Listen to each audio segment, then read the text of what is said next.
Baik Bapak Ibu, kita berdoa terlebih dahulu.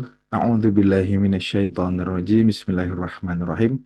Rabbi zidni ilma warzuqni fahma. Allahumma ilman nafi'an wa rizqan thayyiban wa amalan mutaqabbalan. Amin ya rabbal alamin. Untuk itu, pada Gurunda Ustadz Ridho Febri, waktu dan kesempatan terbaik pagi hari ini, kami persilahkan. Falyatafaddal alaihi mashkura. Baik, jazakumullah khairan kasir Bang. Bismillahirrahmanirrahim. Assalamualaikum warahmatullahi wabarakatuh. Amin ya rabbal alamin. Ayah bunda yang dirahmati Allah Subhanahu wa taala. Saya Ridho Febri izin membersamai pada pagi hari ini di ruang titik balik yang semoga bisa menjadi salah satu ikhtiar kita untuk momentum Syawal ini minimal kita jaga keistiqomahannya, kebaikan yang kita lakukan selama bulan Ramadan kemarin. Jangan justru malah nyungsep hancur sehancur-hancurnya segala kebaikan yang kita ikhtiarkan di bulan yang sangat istimewa, yaitu bulan Ramadan kemarin. Bismillahirrahmanirrahim. Subhanallah wa bihamdi, subhanallahil azim, adada khalqihi, wa ridha nafsihi, wa zinata arshihi, wa midada kalimatihi. Asyhadu an la ilaha illallah wa asyhadu anna Muhammadar Rasulullah. Allahumma salli wa sallim wa barik ala nabiyyina Muhammadin sallallahu alaihi wasallam. Assalamualaikum ya Rasulullah sallallahu alaihi wasallam. Wa ala alihi wa ashabihi wa man tabi'ahum bi ihsani ila yaumiddin. Rabbi a'udzubika min hamazati syayatin wa a'udzubika rabbi yahturun. Subhanaka la ilma lana illa ma 'allamtana innaka antal alimul hakim. Shadaqallahul azim wa shadaqa Rasulullah sallallahu alaihi wasallam. Alhamdulillah, alhamdulillah, puji syukur kehadirat Allah Subhanahu wa taala. Ayah bunda semua yang dirahmati Allah, pagi hari ini saya bisa berkesempatan kembali untuk bisa bersilaturahmi dengan ayah bunda semuanya.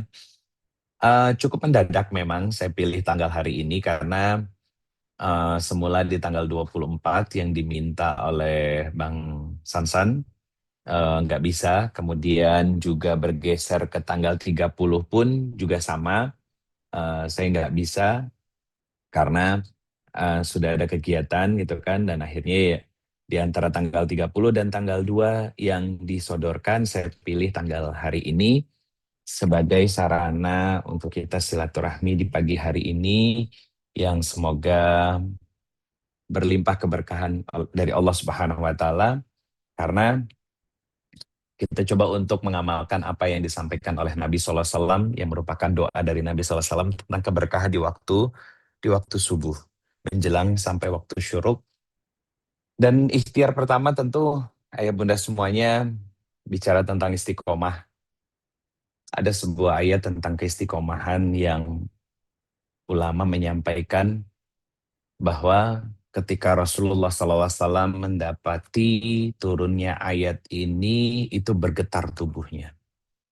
Itu ada di Quran surat Hud, surat ke-11, ayatnya ayat 112. Ayah bunda bisa silakan dibuka mushaf Al-Qur'annya.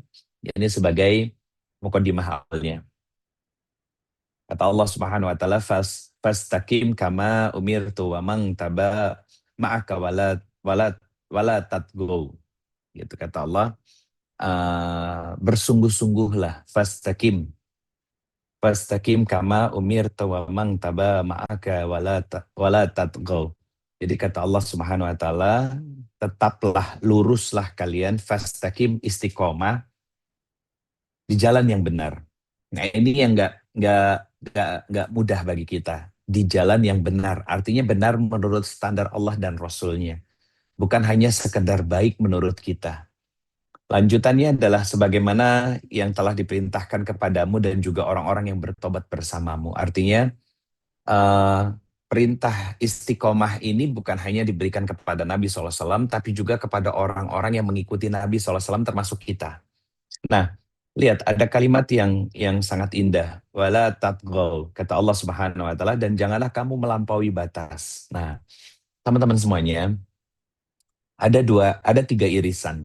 Yang pertama, Allah perintahkan untuk istiqomah. Jadi istiqomah itu bukan disuruh ustadz atau ustazah, tapi ini adalah perintah dari Allah Subhanahu wa taala. Yang kedua, istiqomah ini harus dilakukan oleh seluruh pengikut dari Rasulullah SAW. Yang ketiga, jangan kamu berlebihan. Nah, ini tiga hal tolong digarisbawahi. Yang pertama yang ingin kita bahas tentang jangan berlebihan. Nah, ini menjadi cerminan tentang Ramadan kita yang di awal-awal Ramadan semuanya serba gaspol. Ngaji Quran gaspol, ya kan? Kemudian sholat tarawih gaspol, lihat di akhirnya. Semuanya mengendur. Masjid mulai terdepan karena safnya makin maju ke depan. Ngaji Quran sudah mulai ditinggalkan. Akhirnya apa?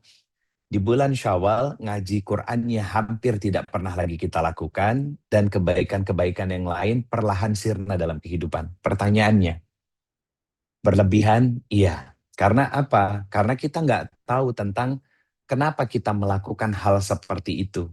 Jadi hanya sekedar ikut-ikutan dalam tanda kutip, oh Ramadan berarti gaspol untuk ngaji. Ini saya tidak mengatakan ini salah ya.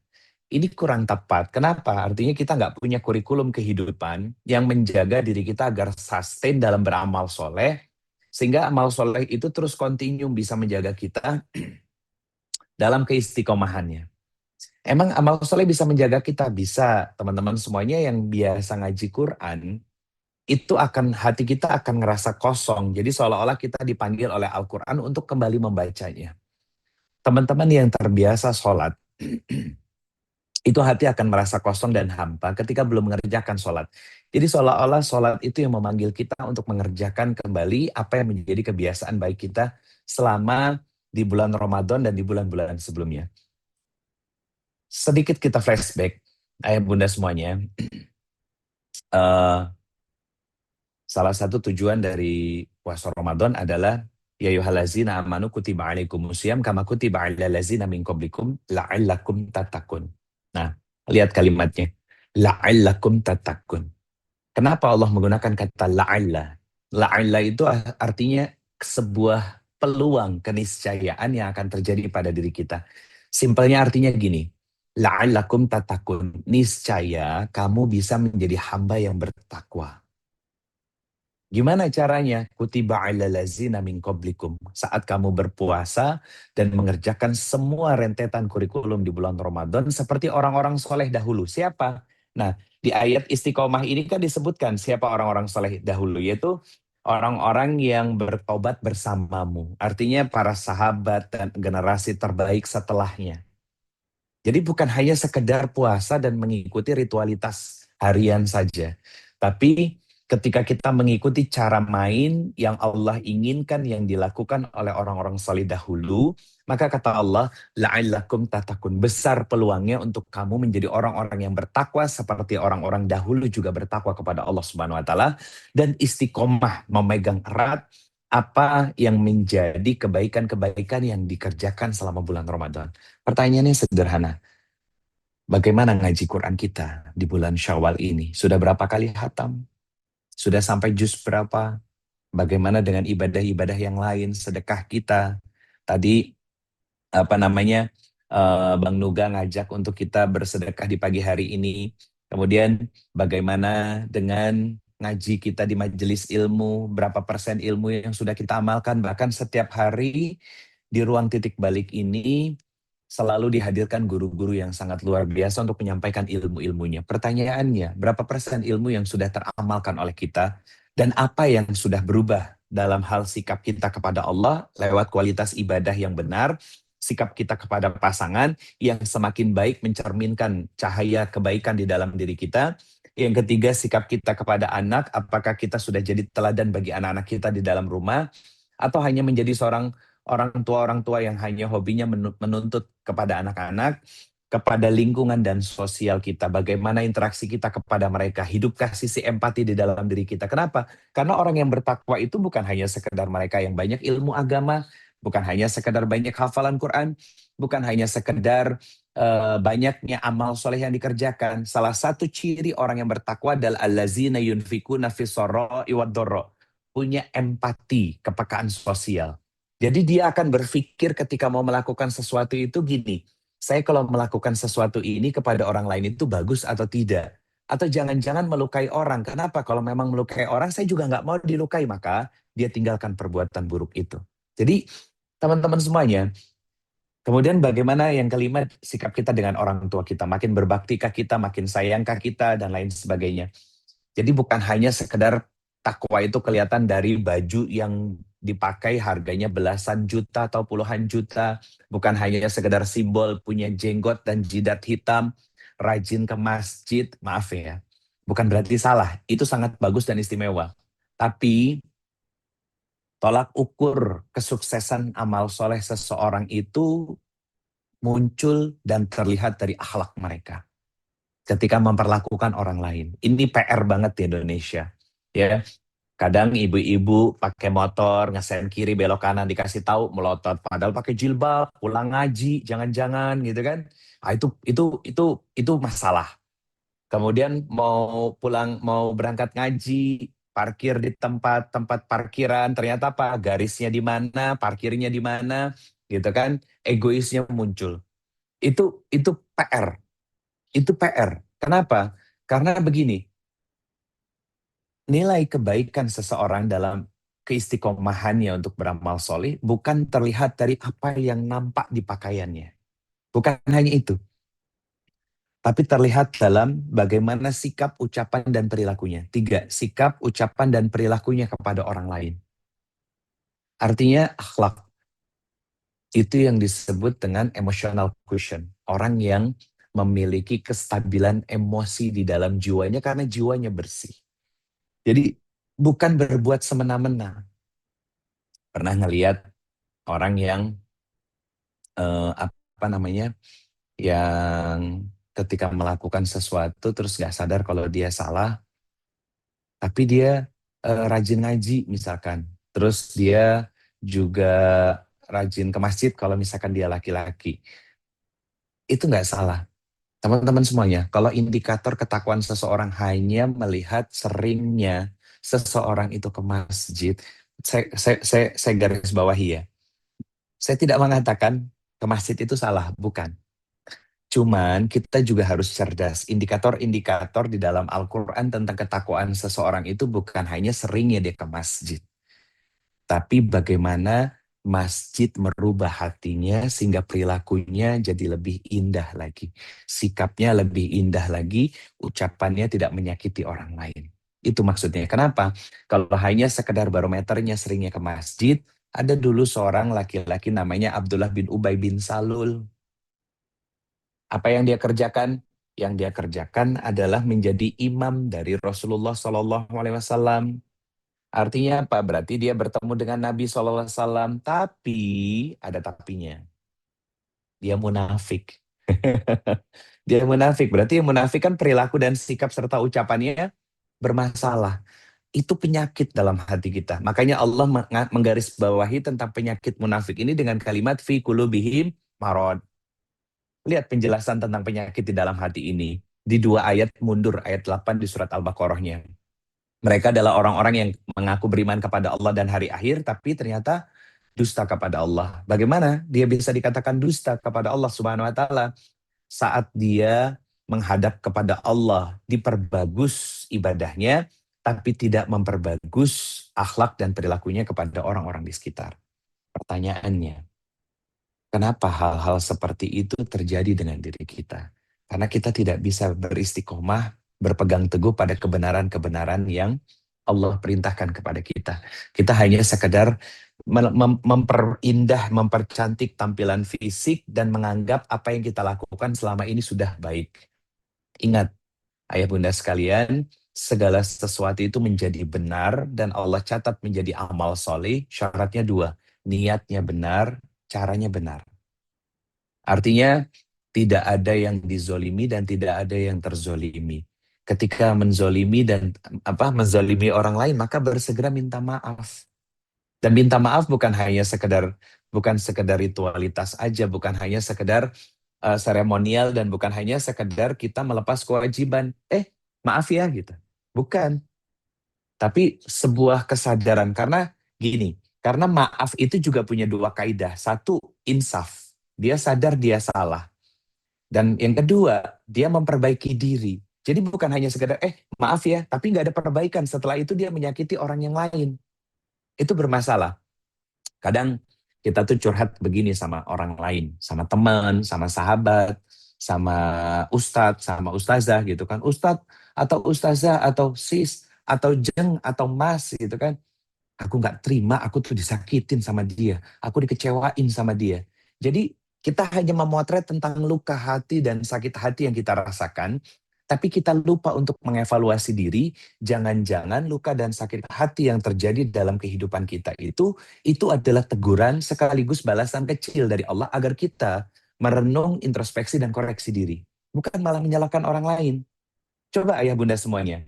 Dari 6.236 ayat Al-Quran, gak ada satupun ayat yang Allah perintahkan kepada kita untuk mengoreksi orang. Gak ada. Tapi Allah banyak menyampaikan kepada kita untuk lebih mengoreksi diri sendiri. Wasari'u ila magfiratim min rabbikum. Di antaranya itu.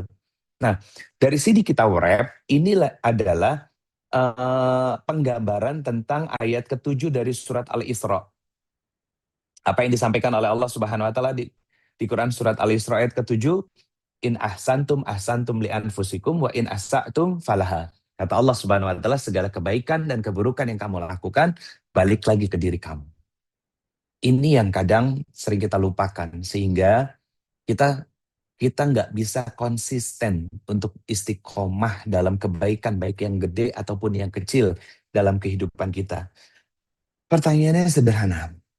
Apa sih sebetulnya yang menjadi hal-hal yang pada akhirnya merusak keistiqomahan kita dalam beramal soleh dan berbuat kebaikan? Yang pertama, niat yang bergeser.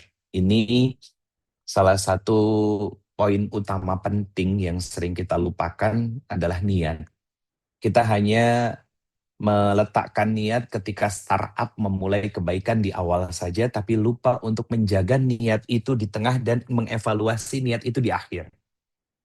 Betulkah niat yang kita letakkan sampai ke akhir itu masih lillahi ta'ala, atau justru ada cuan di dalamnya, atau justru di dalamnya butuh validasi dan eksistensi karena merasa apa yang kita hasilkan ini atau yang kita lakukan ini sebuah kebaikan yang besar. Itu penting. Karena pada akhirnya ketika nggak dapat validasi dari orang-orang yang lain, dari apa yang kita lakukan sebagai kebaikan ini, yang terjadi adalah kendor nanti. Nggak semangat seperti dulu lagi. Terutama ketika kita sudah diguncang dengan namanya ujian materi. Manusia banyak yang terguncang hidupnya ketika diberikan ujian berupa materi. Seriusan. Dan banyak yang gagal di situ. Bukan gagal dalam hal melepaskan kemudian terlepas ikatan amal soleh dan ibadah yang dikerjakan. Bukan. Dia tetap ke masjid. Tapi pada akhirnya ke masjid yang dia lakukan, ke majelis ilmu yang dia lakukan, itu tidak mampu menjaga konsistensi akhlak yang sudah mulai tumbuh tunas-tunas kebaikannya.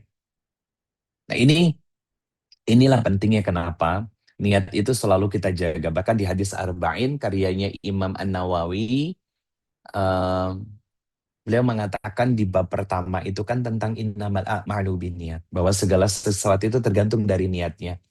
Kalau niat kita benar dan caranya benar, pasti akan diterima sama Allah Subhanahu wa taala. Tapi kalau niatnya benar, caranya salah, itu seperti plus dikali minus, hasilnya minus. Sudahlah, niatnya benar tapi caranya salah, ya. Allah hanya akan menerima separuh atau bahkan sama sekali tidak. Nah, kemudian niatnya salah, caranya salah, berantakan semuanya. Tinggal nunggu kehancurannya. Jadi niat itu penting. Niat penting teman-teman, tanyakan dua hal ini ketika melakukan satu kebaikan. Untuk apa saya melakukan ini dan untuk siapa saya melakukannya. Jadi untuk apa? Oh, untuk cari ridha Allah. Untuk siapa? Untuk bertemu dengan wajahnya Allah Subhanahu wa taala. Maka patri itu di dalam pikiran dan hati kita sepanjang usia dan sepanjang hayat kita dalam mengerjakan sebuah kebaikan apapun. Jadi ikhlas sama ridho itu beda. Ikhlas itu mengerjakan segala sesuatunya tanpa ada besitan yang lain kecuali cari ridho Allah dan cuman pengen bikin Allah senang. Nah, ketika upaya itu kita lakukan dengan ikhlas, usaha yang kita lakukan dengan sebaik mungkin, ternyata yang kita terima itu tidak seperti apa yang kita gambarkan di awal, tapi kita tetap bisa menerimanya dengan hati yang lapang dan sadar bahwa inilah pemberian yang terbaik dari Allah Subhanahu wa taala, maka itulah keridhaan. Jadi kita akan sampai pada derajat keridhaan terhadap segala sesuatu yang Allah berikan dalam kehidupan kita saat kita mampu selalu menjaga konsistensi niat kita tetap ikhlas dalam menjalani kebaikan yang Allah syariatkan kepada kita. Jadi niat itu penting. Jadi kalau misalkan niatnya bergeser, niatnya belok, maka tinggal tunggu tanggal mainnya, amal-amal yang kita kerjakan itu akan rontok. Contoh, gak semua istri itu nggak ngedumel ketika ngelayanin suami. Ya, masak, nggak dipuji, ngomel gitu. Apa? Ngedumel, bukan bukan ngomel ya, menggerutu gitu. Nah, itu bentuk beloknya dari niat kita yang akhirnya konsistensi kita untuk melayani suami itu naik turun. Ah, Ustadz kan namanya iman kan naik dan turun. Jangan menormalisasi dengan kalimat seperti itu. Allah nggak suka. Dan saya yakin Rasulullah SAW pun pasti nggak suka. Kenapa? Kita harus tahu dong sebabnya kenapa iman naik dan iman turun. Karena dijelaskan sama Nabi, hadisnya utuh. Iman yazid wa yankus. Betul, iman itu naik dan turun. Nah, naiknya karena apa? Karena amal soleh yang kita kerjakannya benar. Makanya akhirnya imannya tumbuh. Turun karena kita maksiat. Apa kemaksiatan yang paling kecil yang sering kita lakukan tapi kita tidak sadar? Niat yang bergeser. Gitu. Niat yang bergeser. Sama seperti teman-teman ketika melayani suami di rumah. Bunda-bunda sebagai seorang istri. Lihat, apakah taktik kita di tahun ke-11, di tahun kesekian belas, atau di tahun kesekian puluh dalam perjalanan rumah tangga kita, manisnya masih sama dengan tahun-tahun pertama pernikahan? Jawabannya, rata-rata nggak sama. Kenapa? Karena sudah bergeser niatnya. Pertanyaannya, kenapa niat itu bergeser? Karena hati kita penuh dengan luka dan kecewa. Pertanyaannya, kenapa kita luka dan kecewa? Karena kita berekspektasi ketika melakukan kebaikan bukan cari nilai di hadapan Allah, tapi asal suami senang. Yang akhirnya konsistensi kita nggak terjaga, ya. Konsistensi kita malah istiqomah kita malah turun. Kenapa? Karena niatnya bergeser. Sama para suami juga. Kenapa? Suasana rumah tidak membuat kita merasa tenang dan nyaman. Akhirnya mencari kesenangan dengan pelarian. Ya, saya tidak mengatakan ini buruk, tapi kalau sesekali itu boleh. Tapi kalau dijadikan sebuah ritualitas setiap akhir pekan, ini yang jadi masalah. Apa? Misalkan sepedahan, ya, kemudian mancing, ya hanya sekedar melakukan ritualitas hobinya, pelepas penatnya, gitu kan. Jawabannya sederhana, karena dia tidak menemukan ketenangan di dalam rumah yang harusnya diberikan oleh istrinya. Satu itu. Kedua, dia sering terluka dan kecewa. Karena apa? Karena tidak mendapati apa yang dia inginkan. Ya, yang akhirnya pas satu sama lain saling menyalahkan. Sebagai sepasang suami istri. Padahal tidak semua salahnya istri itu adalah salahnya suami, tidak semua salahnya suami itu adalah salahnya istri. Kenapa? Contoh, apakah setiap perselingkuhan itu juga ada kesalahan istri? Tidak semuanya, karena bisa jadi hawa nafsu dari seorang suami ini yang terlalu liar. Dia tidak bisa mengontrol hawa nafsunya sehingga membiarkan setan masuk dan mengetahui titik lemahnya dan kemudian akhirnya memberangus segala kebaikan yang ada di dalam dirinya dan menghancurkan kehidupan rumah tangganya. Secara sederhana, kaidah defaultnya, salahnya istri itu tanggung jawabnya suami. Kenapa? Karena suami berkewajiban untuk mendidik dan mengarahkan istri. Ya, pengecualiannya itu kisah dari Nabi Nuh dan Nabi Lut alaihissalam. Itu maksud dari statement saya tadi. Jadi jangan dipotong, khawatirnya nanti malah jadi mispersepsi. Nah pertanyaannya, dari mana tolak ukur sukses atau tidaknya seorang suami itu mendidik istrinya? Itu di akhir dari kehidupan rumah tangganya.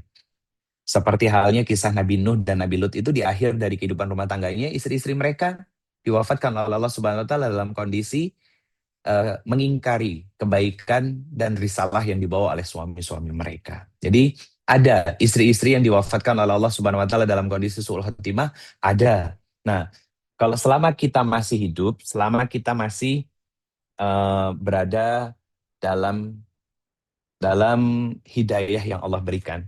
Mohon maaf ya teman-teman, kabelnya kayaknya ini agak bermasalah, jadi putus sambung terus. Selama kita masih hidup, maka peluang peluang hidayah itu masih Allah berikan dan Allah buka selapang-lapangnya dalam kehidupan kita. Maka pastikan niatnya berpijak di atas niat yang benar. Nas'aluka ridho kawal jannah. Cari ridho Allah, bukan cari validasi atau penilaian dari manusia yang lain. Yang kedua, ya, eh yang kedua bahasa yang sederhananya coba saya pilihkan dulu. Yang kedua yaitu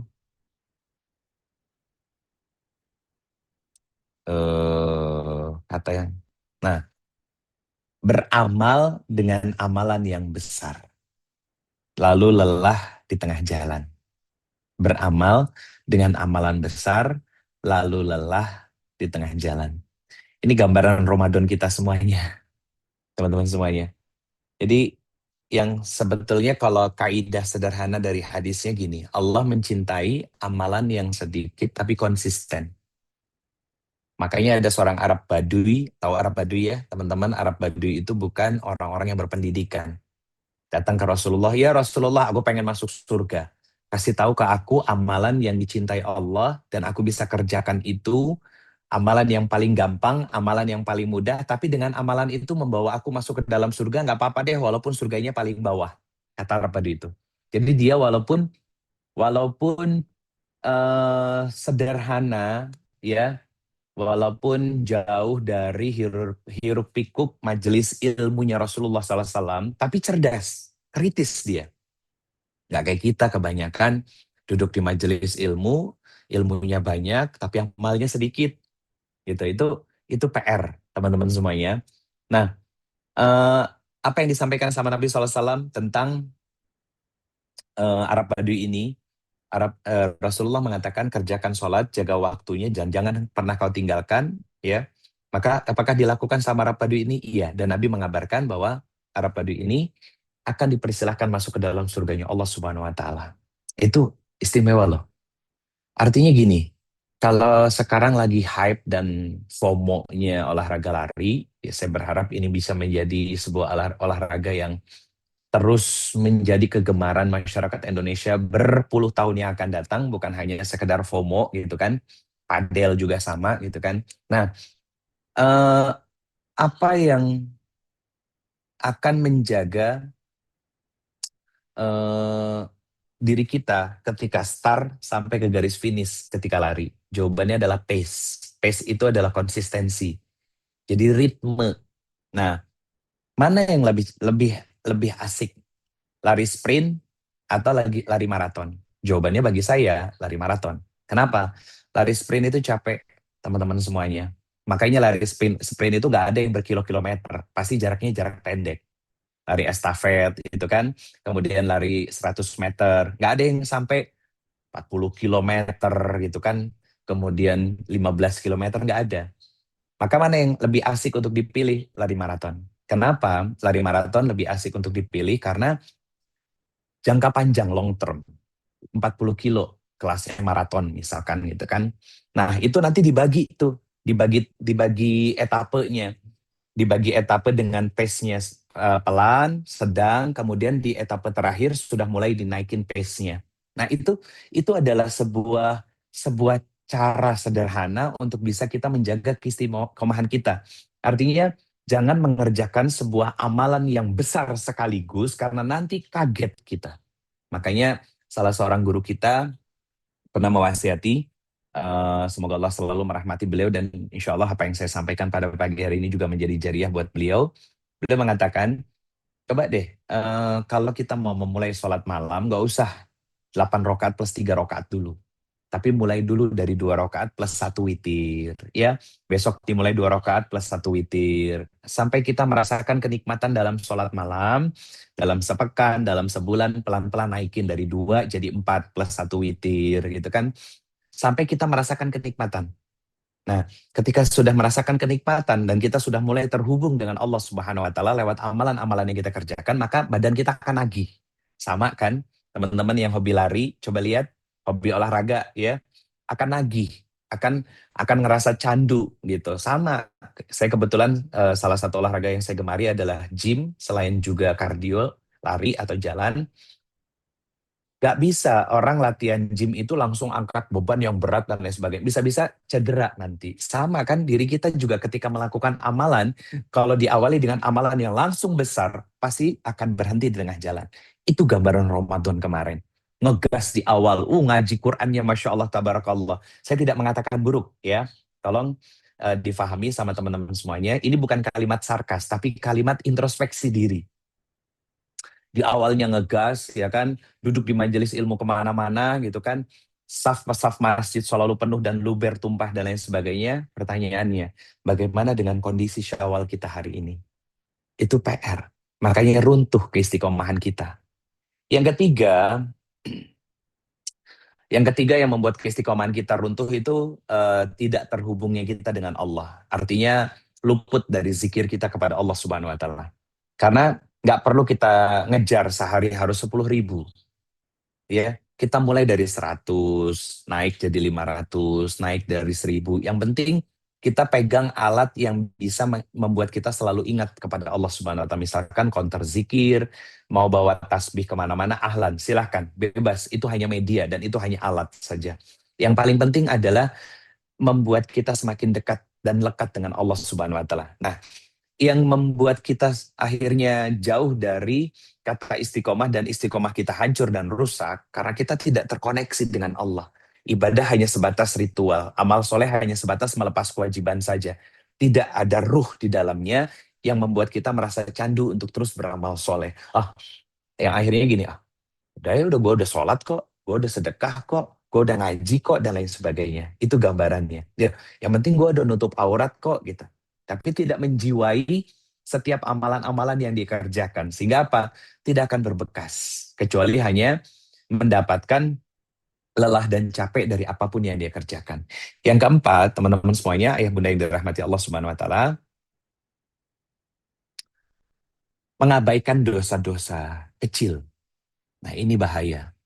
Eh, Pada banyak kasus, banyak cerita yang saya dapati ya, di beberapa apa namanya, di beberapa kajian ya, ada yang bercerita tentang eh, orang yang ngaji tapi kok nyebelin gitu. Ini baru tadi pagi banget sebelum saya mulai tadi saya posting salah satu kitab yang lagi saya baca lagi ya, kitab Taklim Mutaklim. Ini salah satu kitab wajib pegangan bunda-bunda dan ayahanda semua yang ngaji, yang duduk di majelis ilmu. Kenapa? Dakwah itu rusak. Artinya dakwah itu bukan hanya saya, bukan hanya Bang Nuga, bukan hanya teman-teman dari Titik Balik, bukan hanya kami semua penyelenggara dakwah, bukan. Bunda-bunda pun bagian dari sistem dakwah. Dakwah itu rusak. Itu karena hilangnya adab dalam menjalani kehidupan kita. Jadi dan pada banyak kasus gitu ya, sikap nyebelin kita yang udah ngaji itu nggak kita sadari bahwa itu sebagai sebuah kesalahan dan dosa. Tapi giliran orang nyebelin ke kita, dibahas kemana-mana sama kita. Kan lucu sebetulnya. Itulah orang-orang narsis yang near empati. Karena apa? Orang yang berempati itu adalah orang yang lembut hatinya, yang dekat sama Allah Subhanahu Wa Taala. Walaupun hal sepele, dia dia betul-betul perhatikan. Contoh begini, ini Ramadan kemarin, 1 Syawal. Banyak dari kita yang hanya sekedar meminta maaf dengan cara nge-broadcast. Ustadz biar gampang, betul, biar gampang. Itu kemudahan. Tapi kalau cara sederhana yang saya lakukan, saya nggak broadcast. Saya buka apa namanya chat saya ya di WhatsApp. Kemudian saya buka satu-satu dengan siapa saya pernah berinteraksi dan ngobrol sebelumnya. Nah, saya copy paste, iya. Tapi ketika di kalimat Assalamualaikum warahmatullahi wabarakatuh, kalau dia laki-laki misalkan Mas Anu dan keluarga, saya kirim. Kemudian ada jamaah akhwat misalkan yang ngejapri ke saya minta jadwal yang kemudian saya arahkan ke admin, saya sebutkan misalkan, Assalamualaikum warahmatullahi wabarakatuh, Bunda Anu dan juga keluarga saya kirim. Jadi secara personal, itu mungkin dianggap, Ustadz terlalu capek. Iya, mungkin terlalu capek ya di dunia. Tapi saya katakan demi Allah, nanti di akhirat kita akan capek memulung pahala dan kebaikannya. Itu yang gak kita pikirin. Ustadz ribet banget sih gitu kan. Lebih baik ribet di dunia daripada ribet di akhirat nanti. Coba. Kalau ribet di akhirat, gak ada lagi kita untuk memperbaiki diri. Contoh sederhana, yang sering dilupakan sama sepasang suami istri akhirnya sulit istiqomah menjaga kehangatan cinta antar keduanya. Apa? Pillow talk, ngobrol sederhana tentang hal apa? Anything. Contoh begini, eh seorang suami nanya sama istrinya, Ibu, Bapak itu udah jadi seorang suami teladan buat ibu belum? Bapak itu sudah sabar belum buat ibu? Bapak itu sudah menjadi suami yang baik belum buat ibu? Itu jarang dilakukan sama suami.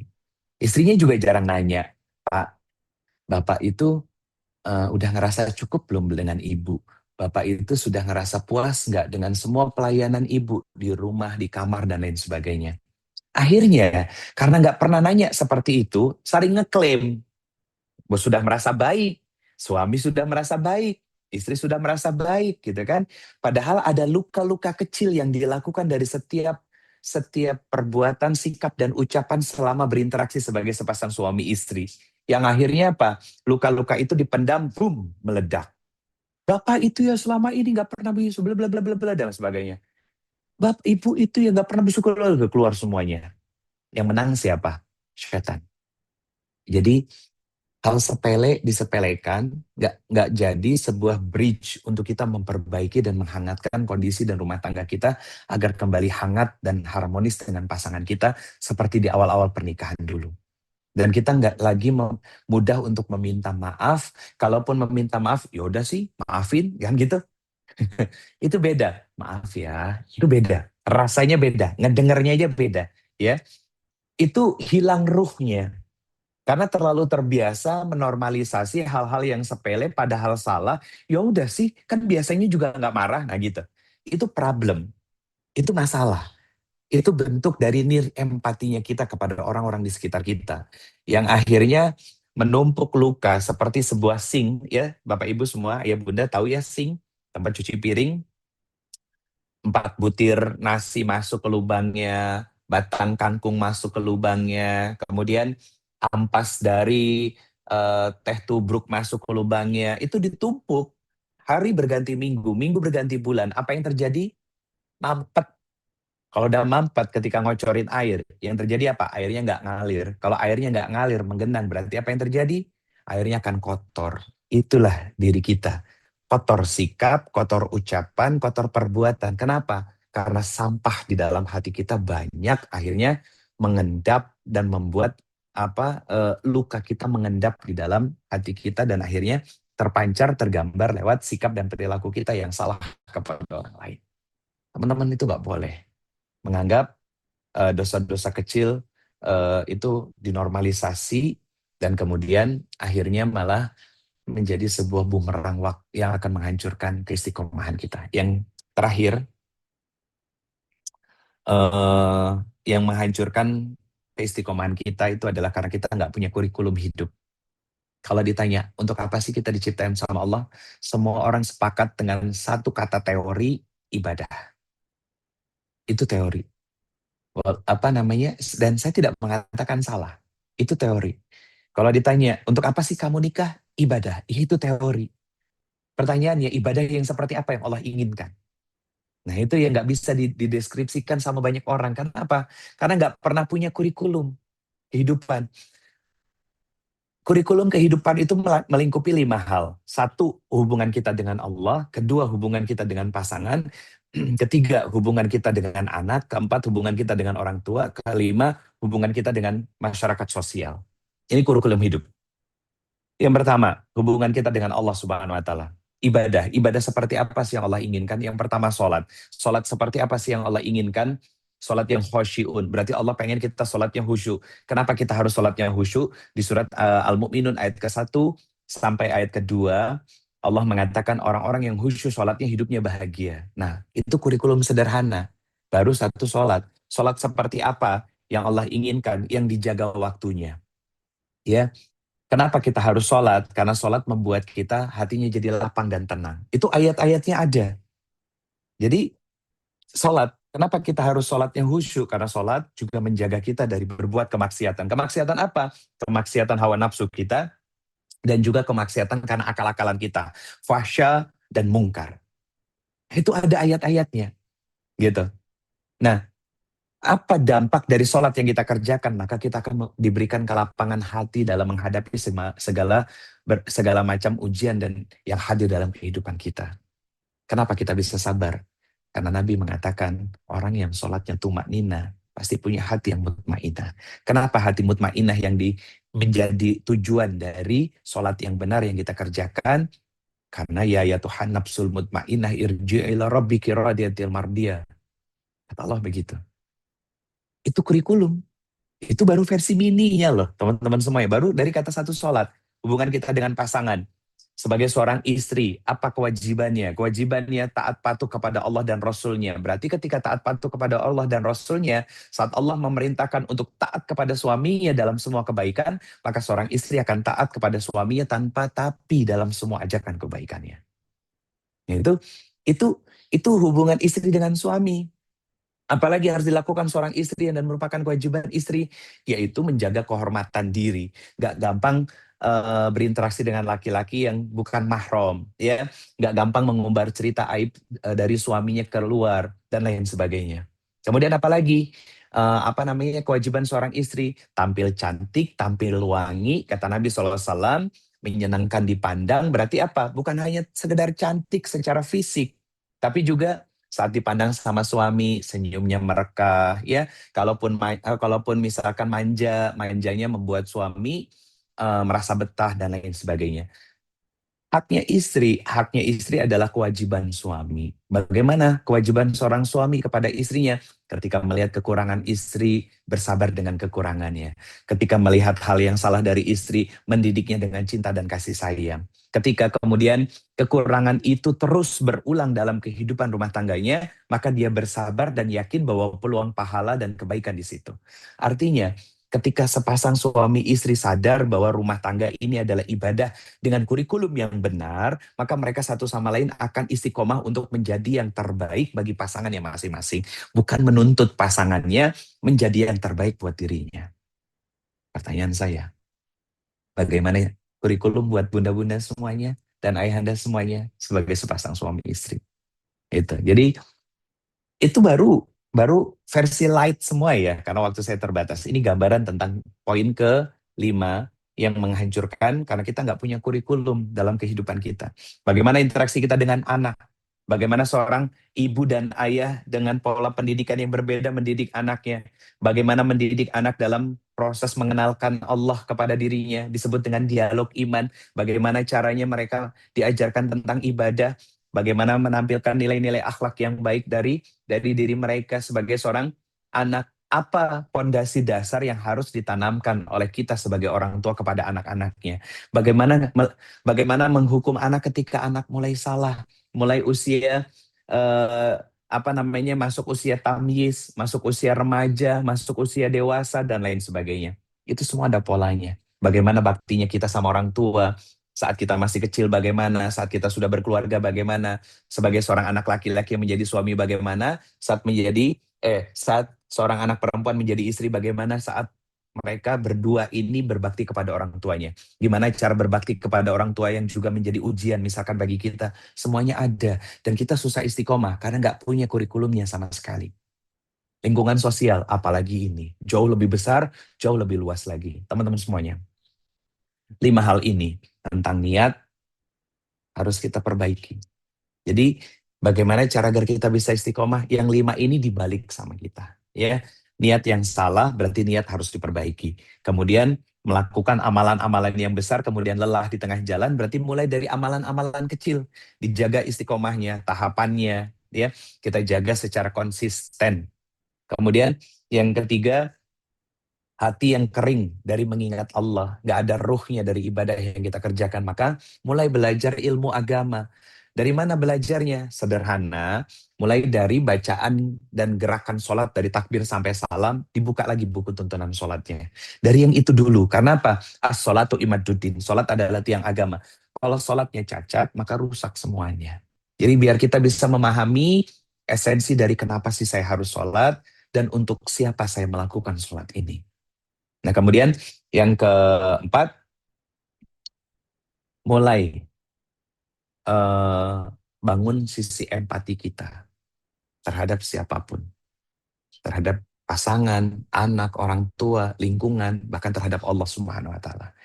Salah satu catatan kenapa Bang Nuga tadi ngingetin kita untuk on cam ketika nggak ada uzur syar'i di kitab Ta'limu Ta'lim itu, ya. Nah, ini kitab Ta'limu Ta'lim ini yang lagi saya coba murojaah lagi.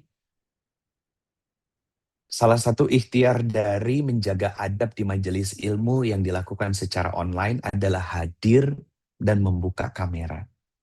Bukan sambil rebahan, pakai daster, nggak pakai jilbab yang perempuan, rambutnya masih di roll, digulung gitu kan. Jadi jangan salahin siapa-siapa, teman-teman semuanya, kalau ternyata ilmu yang disampaikan pagi hari ini, pagi-pagi sebelumnya dan pagi-pagi yang akan datang, nggak ada berbekas sama dalam kehidupan kita. Kenapa? Allah nggak ridho ilmunya dinikmati, diterima, dan diamalkan oleh orang-orang yang nggak bisa menjaga adabnya kepada Allah Subhanahu Wa Taala. Bukan kepada saya, bukan kepada ustadz-ustadz yang lain, tapi kepada ilmu Allah yang sedang disajikan oleh Allah sebagai hidangan hidayah di pagi hari ini. Itu kita mulai attention to detail ke situ, ya. Mulai bangun empati, mulai bangun respect kita di situ. Itu akan membangun sesuatu bangunan yang sangat besar. Jadi ketika kita sadar kemarin-kemarin, oh iya ya gue banget itu Ustadz gitu kan. Saya apa namanya? eh, saya matiin cam misalkan gitu kan. Terus begitu matiin cam sambil ngupil gitu kan, sambil rebah-rebahan, sambil nggak jelas apa HP-nya disimpan begini rebahan gitu kan. Saya coba praktekin aja ya. Jadi itu nggak akan dapat keberkahan dari ilmunya. Jadi saya cuma titip pesan, bukan karena saya, tapi bukan untuk menghormati gurunya, tapi hormati dulu ilmu Allah yang Allah sajikan. Ya, hormati dulu itu. Karena apa?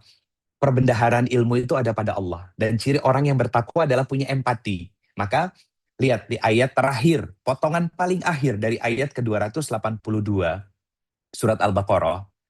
Wattaqullah wa yu'allimukumullah. Bertakwalah kamu kepada Allah, berarti saat belajar ilmu agama, kita punya sisi empati, bisa respect dan menghargai siapa gurunya, dan menghargai juga beradab dengan ilmu Allah yang Allah sampaikan, maka Allah akan biarkan, Allah akan berikan kepintaran kepada kita. Itu janji Allah buat kita. Wattaqullah wa yu'allimukumullah. Jadi kalau ilmunya selama ini yang kita dapat itu ngerembes, ya, masuk, hilang gitu ya. Masuk, hilang. Masuk kanan, keluar kiri gitu kan. Ehm, apa namanya? Yang terjadi adalah apa? Itu gambaran dan koreksi yang dari Allah. Jangan-jangan kita nir empati. Tadi ada yang nyampein, ada yang lagi dalam perjalanan ke kantor, itu uzur syar'i. Ada yang sambil ngurus anak, itu uzur syar'i. Yang nggak uzur syar'i itu yang lagi duduk santai megang HP, ya. Bahkan padahal lagi kajian online begini, ya kan, Zoom meetingnya videonya kecil, ternyata dia sambil stalking media sosial dan pasang headset misalkan begitu ya. Nah, itu juga apa namanya tidak menjaga adab. Saya sangat konsen banget dengan adab di majelis ilmu. Kenapa? Saya dulu diajarkan tentang hal itu oleh guru-guru saya. Saya tidak pernah, satu hal yang sangat saya sesali, tapi bukan berarti penyesalan yang negatif gimana-gimana, enggak. Adalah saya nggak dikasih kesempatan sama Allah untuk duduk di pesantren. Tapi satu hal yang sangat saya syukuri adalah saya diajarkan banyak guru dalam kehidupan saya, terutama tentang adab, ya, terutama tentang akhlak, ya. Dan adab serta akhlak ini kan buah dari tazkiyatun nafs, dari dekatnya kita dengan Allah Subhanahu wa taala. Jadi tolong kita belajar untuk eh, apa namanya, fokus pada hal-hal yang kecil, jangan sampai itu menjadi dosa di hadapan Allah Subhanahu wa taala. Yang lupa kita taubati, lupa kita istighfari, lupa untuk kita insafi. Nah, kalau ada yang nanya kitabnya apa, Ta'limu Ta'lim, karya Imam Zarnuji. Ya, ini Imam abad pertengahan, teman-teman semuanya. Nah, yang terakhir, karena kita nggak punya kurikulum hidup, berarti apa yang harus kita lakukan? Harus membuat kurikulum hidup. Bagaimana cara membuat kurikulum hidup? Datangi guru. Jadi kan kalau sekarang nih guru yang datang, bunda-bunda dan ayahanda semua masuk ke dalam room. Kajian-kajian di masjid, guru yang datang, ya kan, nyampein materi, selesai pulang gitu kan. Nah, teman-teman harus punya guru biar bisa istiqomah dan bisa punya kurikulum kehidupan. Kenapa? Nabi yang bilang kalau kita nggak punya guru maka gurunya adalah setan. Artinya nanti akan besar peluang turunnya keistiqomahan kita daripada nanjaknya. Nah, terus sebagai tambahannya juga harus punya lingkungan yang kondusif untuk kita bisa saling mengingatkan dalam kebaikan dan amal solih. Ya, kenapa? Karena kalau kita nggak punya guru, nggak punya teman-teman yang soleh dan juga soleha sebagai circle positif yang akan mampu menguatkan kita dan menjaga kita dalam istiqomahan untuk taat kepada Allah Subhanahu Wa Taala, maka yang akan menjadi teman kita adalah setan, yang akan menjadi guru kita adalah setan. Itu kenapa istiqomah itu tidaklah mudah. Bahkan ayatnya saja membuat Nabi bergetar saat menerima ayat dari surat Hud ayat ke-112. Fastaqim. Dan jangan berlebihan. Artinya, lakukan secara perlahan, bertahap, sebagaimana turunnya syariat hijab. Teman-teman semuanya ini para umahat, itu setidaknya kalau diambil secara garis umum itu ada dua. Di Quran surat An-Nur ayat 30, ayat 31 disebut dengan kata khimar, kerudung. Apa khimar ini? Yang masih dicantol, dililit-lilit, pakai atasnya tertutup, bawahnya masih pakai legging atau pakai celana, pakai jeans ya. Ah, itu khimar. Itu sudah menutup auratnya ya. Bukan berarti buruk, itu udah jauh lompatannya tinggi daripada yang tidak menutup sama sekali. Yang paling sempurna itu ada di surat Al-Ahzab ayat 59 disebut dengan kata jilbab. Artinya pakaiannya jauh lebih besar, lekuk tubuhnya tidak terlihat sama sekali. Itu yang disuka dan sangat disukai dan sangat dicintai oleh Allah Subhanahu wa taala. Kenapa? Karena ayat khimar di surat An-Nur ayat 31 itu wakulil mu'minat, katakan kepada wanita-wanita yang mengaku beriman. Berarti kalau ada wanita muslimah ngaku beriman tapi nggak nutup aurat, walaupun hanya sebatas pakai kerudung, maka bermasalah imannya. Itu kata ayatnya. Nah, di surat Al-Ahzab ayat 59, kata Allah Subhanahu wa taala bukan lagi wakulil mu'minat, tapi perintahkan kata Allah Subhanahu wa taala kepada istri-istrimu dan putri-putrimu. Berarti apa? Segala lelah dan capek yang dilakukan oleh bunda-bunda dalam menutup aurat secara syar'i dengan tidak memperlihatkan lekuk tubuh dan apa namanya dan garis-garis tubuh ya, lelah dan capeknya itu Allah memberikan pujian. Berarti ikhtiar lelah dan capekmu dihormati, dipuji oleh Allah sebagaimana dulu istri-istri Nabi dan putri-putri Nabi serta istri-istri orang-orang soleh dahulu dan putri-putri orang-orang soleh dahulu menjejaki dan menapaki ketakwaan dan kecintaan kepada Allah dan Rasulnya. Masya Allah ya, itu istimewa banget. Istiqomah memang tidak mudah, tapi butuh perjuangan. Kenapa? Yang jadi musuh kita, ingat, bukan orang lain. Yang jadi musuh adalah diri kita sendiri. Yang jadi musuh adalah hawa nafsu di dalam diri kita. Yang jadi musuh adalah setan yang sering membisikkan keburukan di dalam diri kita. Tapi jangan nyalahin setan. Yang salah diri kita. Kenapa? Karena imannya lemah. Setan itu akan lemah pengaruhnya kalau iman kita meningkat seiring bertambahnya amal dan kualitas ibadah kita kepada Allah lewat jalan keistiqomahan. Barakallahu fikum. Mohon maaf lahir dan batin. Saya kembalikan lagi ke moderator. Jazakumullah khairan kasir. Hadanallah wa ikum ajma'in. Assalamualaikum warahmatullahi wabarakatuh. Waalaikumsalam warahmatullahi wabarakatuh. Masya Allah, syukran jazakallah khair Ustaz Ridho Febri ini, Masya Allah Wa sekali Bapak iyyakum. Ibu, Ayah Bunda. hikmah dan nasihat pagi hari ini ya semoga bisa kita pegang erat, kita bisa praktekkan karena tadi ya istiqomah itu yang berat, tapi sejatinya amalan yang Allah sukai itu adalah yang terus-menerus meskipun kecil gitu ya. Ini insya Allah kita akan sama-sama menguatkan lagi langkah kita dalam ibadahnya, dalam menuntut ilmunya, dalam kebermanfaatannya, pokoknya dalam hal-hal yang lainnya insya Allah bisa semakin istiqomah lagi. Amin ya rabbal alamin.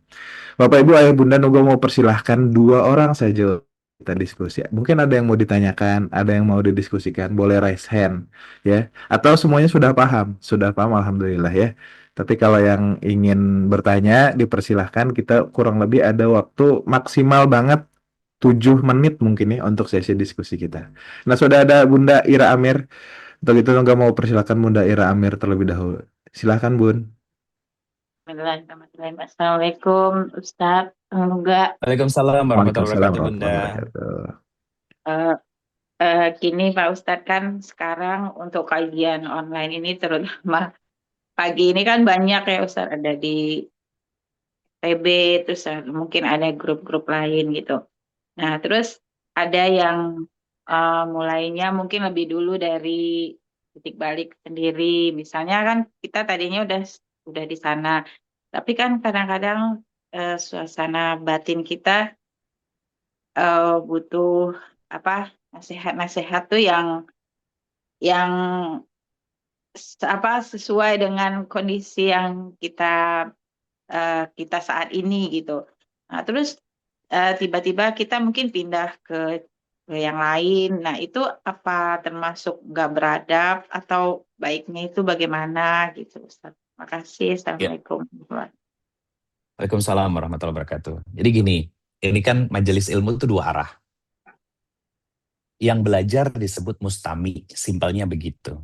Maka harus menyimak ilmu yang disampaikan oleh guru itu dari awal sampai selesai. Itu adabnya, ya. Kecuali ada uzur syar'i kayak tadi nih ya, harus pergi ke kantor, masih mudik, persiapan berangkat kerja dan lain sebagainya, itu uzur syar'i. Dan Allah lebih mengetahui dan saya hanya punya kapasitas untuk mengingatkan. Nah, dan teman-teman semua yang lebih paham. Ya, kalau hanya sekedar di rumah, ya kan, ngurusin anak dan suami akan berangkat kerja sudah selesai gitu. Dan kita sudah bisa duduk dengan santai, tapi tidak menutup aurat dan tidak menuntaskan belajarnya kita, maka saya tidak mau mengatakan kurang beradab, tapi secara adab itu kurang baik. Itu bahasa yang lebih ahsan, lebih baik gitu kan.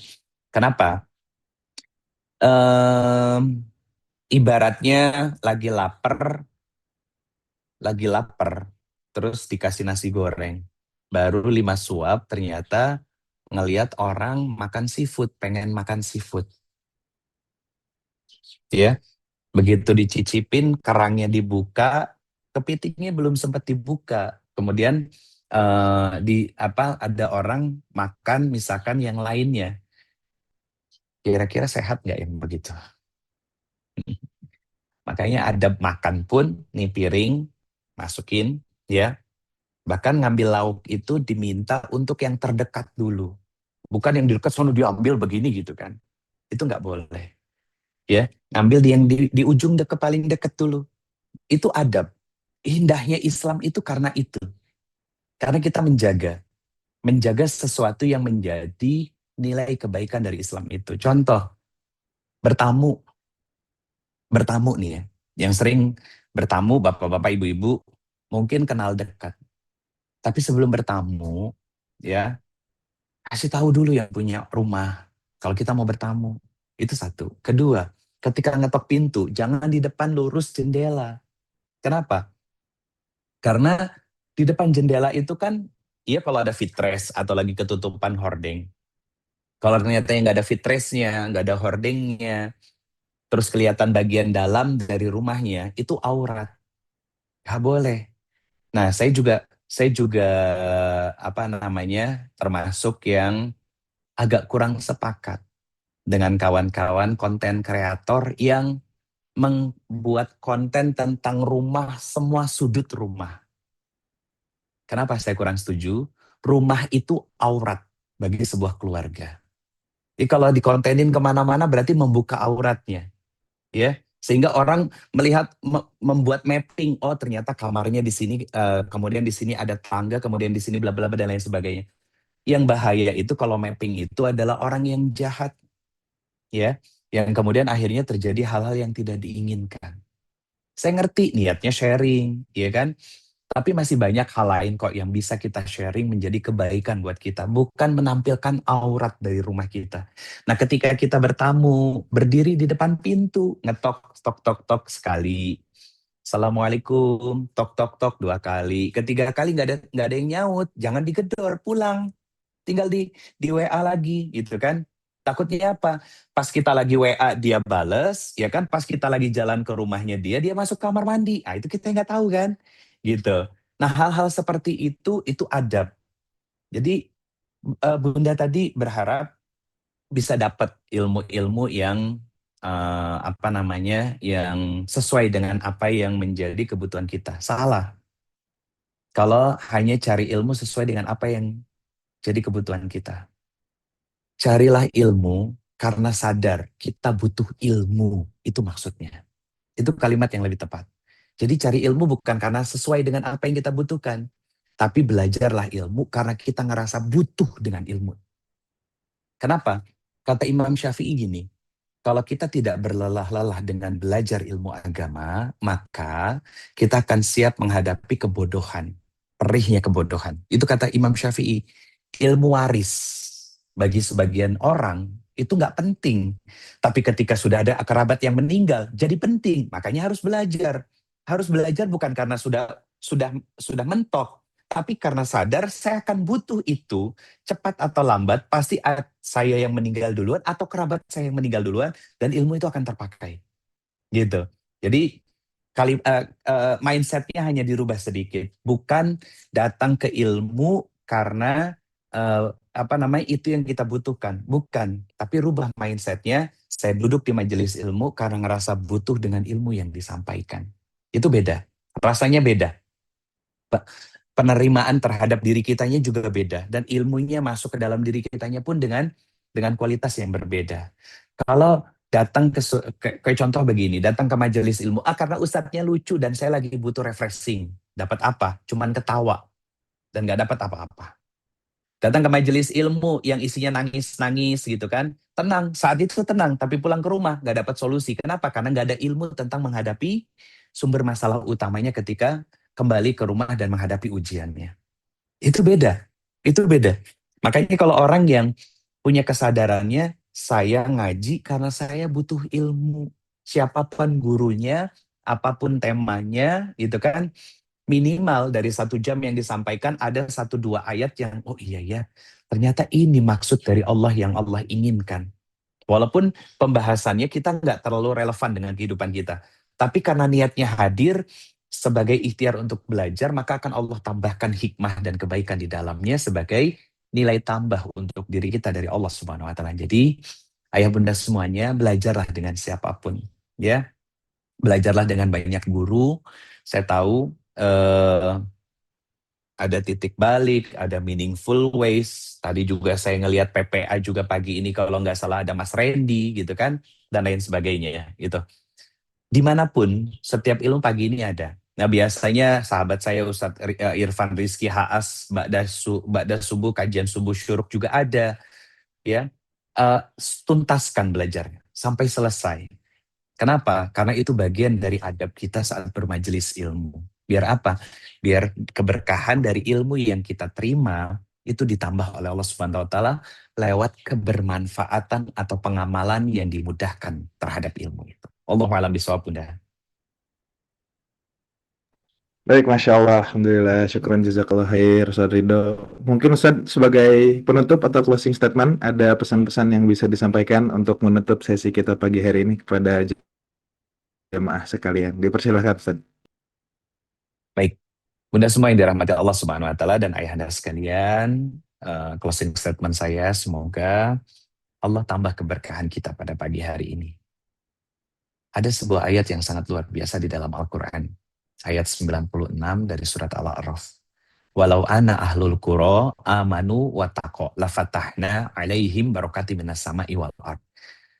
Kalau penduduk sebuah negeri itu beriman dan bertakwa, berarti kan kelompok ngaji kita nih beriman dan bertakwa. Apa maksud beriman dan bertakwa? Saya ngaji, saya dilihat, saya ditatap, saya disaksikan Allah, maka saya harus menjaga adab saya. Sehingga ilmu yang didapat oleh saya membuat saya mudah beramal soleh dan Allah mencintai saya dan menjadikan saya hamba yang bertakwa. Nah, itu ya. Oke, itu simpelnya. Jadi biar lebih aplikatif, saya coba sederhanakan terjemahannya. La fatahna alaihim barokati minas sama'i wal ard. Allah turunkan keberkahan dan dari langit dan dari bumi. Salah satu bentuk keberkahan itu adalah kemudahan dalam pengamalannya. Ketika iman kita bekerja dengan sebuah kesadaran, saya ditatap, dilihat dan disaksikan oleh Allah Subhanahu wa taala. Maka niat terjaga mulai dari yang kecil, selalu mengistighfari segala dosa-dosa yang kecil dan kekhilafan yang kecil, ya. Luka kecewa diistighfar, ya Allah, saya sakit hati, saya terluka, jangan-jangan luka dan sakit hati ini muncul karena saya pernah melukai orang lain. Tunjukkan kepada saya, ya Allah, agar saya bisa minta maaf kepada mereka dan ampuni segala khilaf dan salah saya, lapangkan hati saya, dan berikan hidayah kepada orang-orang yang sudah menyakiti hati saya, sebagaimana sudah kau tanamkan hidayah yang begitu kuat ke dalam jiwa ini. Itu namanya proses reconnecting hati kita sama Allah Subhanahu wa taala. Jadi bukan hanya sekedar kalimat-kalimat yang aneh gitu, yang nggak ada unsur tauhidnya sama sekali. Tapi fokus pada Allahnya. Agar apa? Agar kita selalu terkoneksi sama Allah dan kita dijaga oleh Allah Subhanahu wa taala. Kenapa? Karena Allah Al-Wakil. Allah yang maha menjaga kehidupan kita. Berarti kalau kita lagi nggak mau ngaji Quran, bukan kita yang nggak mau baca Quran. Quran lagi nggak mau ketemu sama kita. Kalau kita lagi malas-malasan berbuat baik dan beramal soleh, bukan kita yang nggak mau berbuat baik sebetulnya. Tapi Allah yang sedang tidak mengizinkan kita untuk beramal soleh dan berbuat baik. Termasuk menjaga adab kita di majelis ilmu dengan baik, ya. Itu adalah cara Allah agar kita bisa kembali dekat dan selalu dekat kepada Allah Subhanahu wa taala. Kenapa? Belajar ilmu harus sampai selesai dan tuntas. Ini penambahan sedikit dari pertanyaan dari Bunda kita tadi. Agar yang poin kelima, kita punya kurikulum dalam menjalani kehidupan kita. Bunda dan Ayanda sekalian, coba deh mulai di breakdown. Ya, lima peran kita dalam kehidupan dengan Allah. Apa sih yang Allah mau? Ibadah yang seperti apa? Turunin tuh. Ya, turunin, bahasanya sederhananya fadilah. Kalau dikerjakan dapat apa, kalau ditinggalkan bagaimana. Kalau dikerjakan dapat apa, kemudian turunnya bagaimana dan seperti apa. Turunin semuanya. Itu biar menjadi kurikulum dalam kehidupan kita, agar kita terjaga dalam keistiqomahan dan kebaikan-kebaikan yang Allah ridhoi. Sehingga Allah ridho dengan kita, dan Allah memanggil kita dengan kalimat yang istimewa dan sangat romantis. Ya ayatuhan nafsul mutmainah irji'i ila rabbiki radiyatil mardiyah. Hei hamba-hambaku, yang selama ini sudah susah payah kamu berjibaku untuk istiqomah taat kepada setiap hal yang aku perintahkan. Aku kasih ujian, kamu tetap sabar. Aku kasih masalah, kamu tetap ridho. Dan kamu tetap ikhlas menjadi hambaku yang terus taat dan memperbaiki diri. Pulang. Aku kangen kepada engkau, aku rindu dengan engkau. Masuklah ke dalam surgaku dan berkumpullah dengan hamba-hamba yang sudah aku pilih. Siapa? Para nabi dan rasul dan orang-orang salih dahulu. Semoga Allah perkenankan kita istiqomah dalam setiap amalan-amalan kecil yang bisa kita kerjakan. Baik itu terbuka ataupun tersembunyi hanya antara kita dengan Allah saja. Dan semoga Allah ridho mewafatkan kita semuanya dalam kondisi terbaik saat melakukan amalan terbaik di waktu terbaik, di tempat terbaik, dan itulah keridhaan Allah terhadap diri kita. Wallahu a'lam bishawab. Assalamualaikum warahmatullahi wabarakatuh. Waalaikumsalam warahmatullahi wabarakatuh. Masya Allah. Sekali lagi syukran jazakallah khair Ustaz Ridho atas kesempatannya pagi hari ini. Alhamdulillah. Bapak Ibu Ayah Bunda, Kang dengan Noga, demikian suara Kang Noga itu mirip kayak suaranya Bang Reza. Reza Mirip-mirip. Cahyadi, Ustaz. Iya betul. Oh, Insya Tonton Allah. suaranya. Beliau guru saya, Ustaz. Oh, Masya Beliau guru saya Allah. banyak belajar sama Sama. beliau. Saya juga belajar Alhamdulillah. sama beliau tuh. Bersin-bersin dah beliau pagi ini tuh. Masya Allah. Barakallahu fiik Ustaz Ridho atas kesempatannya pagi hari ini. Semoga keberkahan melimpahi kita semua, Bapak Ibu, Ayah Bunda. Amin. Sebelum menutup, Nuga mau izin sampaikan beberapa informasi. Pertama, tanggal 6, berarti kurang lebih ada 4 hari lagi, kita akan memulai pertemuan pertama dari kelas intensif terampil bermuamalah. Ya, silahkan Bapak Ibu yang mau daftar diakses. Dan setelah kelas ini, Nuga izin minta tolong Kak Dira untuk kirimkan flyernya di grup-grup titik balik seperti biasa. Kemudian di tanggal 11 dan 12 kita akan menyelenggarakan kelas The Shower Rebalance bersama dengan Dr. Gustaviansa. Insya Allah di titik balik kita akan kembali ngegas ya, kita akan ngegas lagi, kita akan kasih banyak program-program lagi untuk bisa semakin maksimal dalam maka belajar dan meningkatkan kualitas diri bersama-sama. Insya Allah. Untuk itu Bapak Ibu mari sama-sama kita akhiri perjumpaan kita dengan mengucapkan lafaz hamdalah bersama-sama. Alhamdulillahirabbil alamin. Dan kita sempurnakan dengan doa kafaratul majlis. Subhanakallahumma wa bihamdika asyhadu an la ilaha illa anta astaghfiruka wa atubu ilaik. Terima kasih banyak, selamat beraktivitas, sehat-sehat Bapak Ibu, Ayah Bunda semua. Semoga Allah izinkan kita dapat banyak kemuliaan hari ini dari aktivitas kita ya. Amin ya rabbal alamin. Mohon maaf bila mana ada kekurangan, Nuga izin tutup dan pamit undur diri. Ustaz terima kasih banyak sekali lagi. Wassalamualaikum warahmatullahi wabarakatuh.